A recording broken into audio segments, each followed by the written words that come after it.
Halo pemirsa, welcome to my channel. Pada kesempatan kali ini kita akan membahas tentang kemungkinan adanya harta karun di bekas lokasi kerajaan. Simak selengkapnya dalam video kami berikut ini. Tetapi sebelum dimulai, dimohon untuk ketik like, subscribe, serta pencet tombol notifikasi dan tinggalkan komen serta share video ini sebanyak-banyaknya demi kemajuan channel Kingdom Theory ini. Terima kasih pemirsa. Jadi kita berangkat dari satu pertanyaan, apakah mungkin bahwa di lokasi bekas kerajaan itu akan ada timbunan ataupun peninggalan harta karun? Nah, menurut hemat kami ya sangat mungkin sekali. Kenapa tidak? Bagaimana tidak? Ya kan? Seorang raja atau kerajaan paling tidak dia mempunyai pernak-pernik seperti mahkota kerajaan atau tombak kerajaan yang itu dibuat bukan dari bahan-bahan yang kaleng-kaleng ya, untuk membuktikan bahwa dirinya berkuasa, ya kan?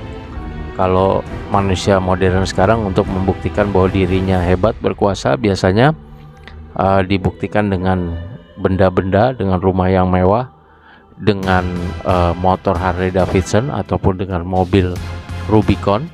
Nah, tapi zaman dulu karena belum ada motor Harley Davidson ataupun mobil Rubicon, Mercedes-Benz dan lain sebagainya, maka untuk menunjukkan bahwa seseorang ini memang powerful, memang berkuasa, dan untuk mendapat legitimasi dari masyarakat, maka dia memakai mahkota yang memang terbuat dari emas murni, emas dilengkapi dengan permata, jamrud dan lain sebagainya ya. Yang dulu juga belum ada tas Louis Vuitton atau tas Hermes ya, sehingga ya memang andalannya untuk legitimasi kekuasaan bahwa dia adalah orang yang memang benar-benar luar biasa ya, dengan mahkota dan cincin, gelang dan sebagainya yang memang terbuat dari bahan-bahan emas ya, yang memang dari dulu sudah terkenal bahwa emas ini memang memiliki harga yang sangat tinggi di masyarakat.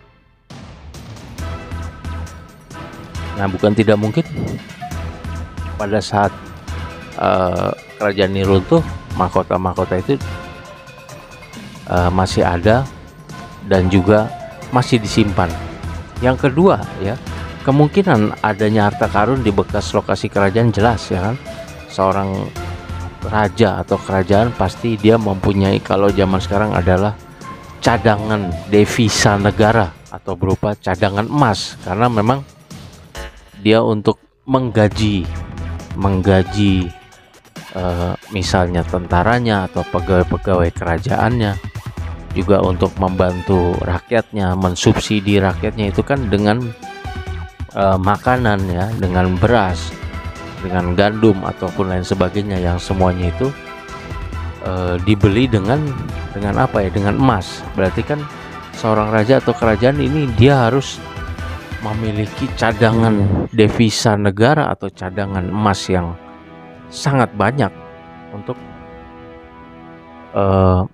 menjalankan kerajaannya. Apalagi kita berbicara kerajaan ini sudah berlevel empire, misalnya mempunyai daerah yang sangat luas dengan mempunyai armada laut yang sangat besar, sangat banyak, sangat kuat, di mana semua itu bisa diadakan bukan dengan duit pakai daun ya, tetapi ini dengan uang beneran, atau yang pada saat zaman dahulu ya memakai emas ya, sehingga ini yang menjadikan sangat mungkin di bekas lokasi kerajaan itu ada timbunan emas di situ.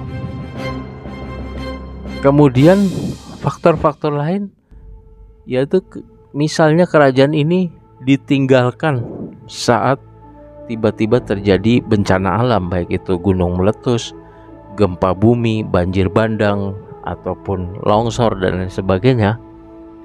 Ini kemungkinan tidak sempat untuk menyelamatkan hartanya ya. Kadang-kadang dalam situasi bencana alam seperti itu boro-boro memikirkan membawa emas dan lain sebagainya untuk menyelamatkan diri saja. Ini sangat-sangat sulit, sehingga ada kemungkinan memang di bekas lokasi kerajaan itu ya ada juga timbunan-timbunan emas yang tidak sempat dibawa atau tidak sempat diselamatkan. Demikian juga faktor lainnya adalah kerajaan yang ditinggalkan saat diserang oleh kerajaan lawan. Jadi pada kerajaan-kerajaan tertentu yang memang dia di bumi hanguskan oleh lawan, sementara mereka kabur juga tidak mungkin membawa muatan-muatan yang sangat berat karena bisa memperlambat laju kaburnya mereka, sehingga mungkin emas ini akhirnya atau harta-harta lainnya, emas, permata, zamrud, rubi dan sebagainya ini, dan harta-harta lainnya ini akhirnya disembunyikan di suatu tempat daripada jatuh ke tangan musuh yang berhasil menguasai kerajaannya, sehingga diharapkan musuh bisa menguasai kerajaannya, mereka kabur tapi musuh menguasai dengan tangan kosong, sedangkan emas-emasnya pun dia bawa, atau kalau tidak sempat terbawa atau memang terlalu berat ya disembunyikan di suatu tempat. Nah, ini penemuan-penemuan yang sudah ada tentang adanya harta karun di bekas lokasi kerajaan, yaitu yang pertama adalah peninggalan dari Majapahit Empire, ya, dimana dari kerajaan Majapahit ini, yaitu ditemukannya 254 lempeng emas. Ini baru yang ketemu baru ini ya. Mungkin akan sangat banyak lagi nanti yang ditemukan, karena memang Majapahit ini bukan kerajaan ecek-ecek, tapi kerajaan yang sudah levelnya level empire atau mendunia, ya kan. Ini ditemukan saat ekskavasi situs kerajaan Majapahit. Jadi admin semakin yakin bahwa Majapahit adalah sebuah empire, ya, sebuah kekaisaran atau kemaharajaan, bukan sebuah kerajaan yang biasa, yang maju dan kaya raya. Ini dibuktikan dari penemuan-penemuan emas di situs-situsnya. Terus yang kedua, penemuan yang sudah ada adalah daftar 11 harta karun dari Sriwijaya Empire atau kemaharajaan Sriwijaya, ya. Ini kita bisa lihat ternyata Sriwijaya juga memiliki harta karun yang cukup ini ya, cukup banyak juga gitu kan. Ini terbukti ditemukannya 11 harta karun kerajaan Sriwijaya yang ditemukan di tepi Sungai Musi ataupun yang ditemukan pada di dalam Sungai Musi, ya kan. Ini yang pertama adalah batu permata dan perhiasan emas yang ditemukan di Sungai Musi, Palembang, diperkirakan dari abad ke-8 sampai abad ke-10, ya. Artinya barang-barangnya ini diperkirakan dibuat pada abad ke-8 dan ke-10, bukan berarti ditemukannya pada abad ke-8 sampai abad 10 gitu kan. Nah, kemudian nomor 2 adalah patung Buddha dari perunggu yang ditemukan di Sungai Musi, Palembang, dibuat antara abad ke-7 sampai abad ke-10. Kemudian emas dan batu permata yang ditutup kemungkinan cakar burung. Ya, ini ada-ada aja ya. Ini untuk ini ya, apa namanya? Cakar burung pun terbuat dari emas dan permata, ya. Mungkin burungnya ini yang punya rajanya atau punya pangerannya atau panglimanya, kita nggak tahu ya. Kemudian yang keempat adalah penemuan gagang pedang emas Sriwijaya. Kemudian yang kelima, penemuan patung Buddha dari logam mulia, ya, yang ditemukan di Sungai Musi, Palembang, diperkirakan berasal dari abad ke-7 sampai abad ke-10. Kemudian yang keenam adalah ditemukannya segel stempel kerajaan Sriwijaya di atas sebuah batu permata yang ditemukan di Sungai Musi, Palembang, diperkirakan antara abad ke-7 sampai abad ke-10. Nah, terus kemudian yang 7 adalah ditemukannya koin logam perunggu, ya. Cuma ini adalah yang koin logam ini belum diketahui apakah dari era Sriwijaya atau era lainnya, bahkan era Belanda ya. Kemudian yang ke-8 ada ditemukannya patung Buddha yang terbuat dari perunggu berjumlah 1 lusin yang diperkirakan di era Sriwijaya. Yang ke-9 ditemukannya cincin dari kawat emas dengan permata mulia. Yang ke-10 ditemukannya gagang cermin dari perunggu yang ditemukan di Sungai Musi, diperkirakan dari abad ke-8 sampai abad ke-10. Yang ke-11 adalah segenggam cincin emas manik-manik dan koin emas cendana milik Kerajaan Sriwijaya yang diambil dari dasar Sungai Musi Palembang, diperkirakan dari abad ke-7 sampai ke-10. Nah, ini penemuan-penemuan yang sebegitu banyak ini, admin yakin hanya sebagian kecil saja yang baru ditemukan. Jadi yang untuk yang lain-lainnya admin yakin akan ada lagi yang belum ditemukan, yang akan lebih banyak lagi. Kemudian ini juga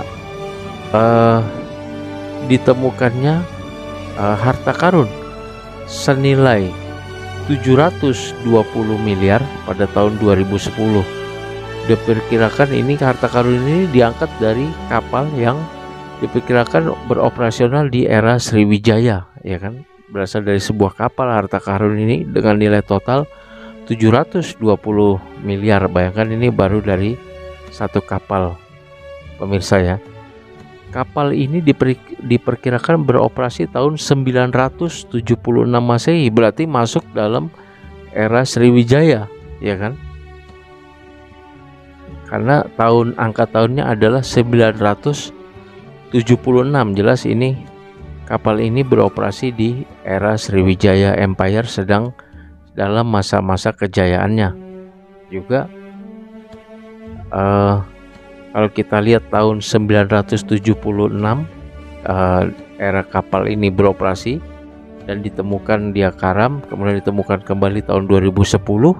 Ini jelas sesuai dengan era-era Sriwijaya yang berdiri mulai dari tahun 600-an sampai 1200.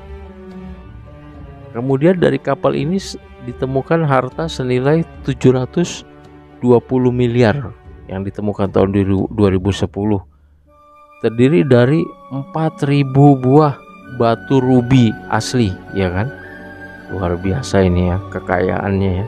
Ini baru dari satu kapal, pemirsa ya. Kita tidak membayangkan yang baru ditemukannya, bagaimana kapal-kapal di era Sriwijaya ini dalam membawa kekayaannya ya. Ini kita lihat listnya adalah terdiri dari 4.000 buah batu rubi asli, kemudian 11.000 buah mutiara. Ini di salah satu barang yang ada di kapal ini ya. 4.000 batu rubi, kita 1 rubi aja sudah kaya raya pemirsa ya, apalagi punya 4.000 batu rubi. Kemudian 11.000 mutiara, sudah kayak gundu aja ini ya, sampai 11.000 mutiara asli. Kemudian 400 buah safir merah, batu safir merah. Kemudian 2.200 batu merah. Kemudian berbagai macam juga ditemukan berbagai macam keramik mewah dalam jumlah besar. Ini baru dari satu kapal ya, yang dilelang bernilai 720 miliar. Demikianlah pemirsa bahasan kita kali ini tentang kemungkinan adanya harta karun di bekas lokasi kerajaan. Terima kasih atas perhatiannya. Sebelum diakhiri dimohon untuk ketik like, subscribe, serta pencet tombol notifikasi dan tinggalkan komen demi kemajuan channel ini. Demikian pemirsa, terima kasih atas perhatiannya. See you on my next video. Terima kasih.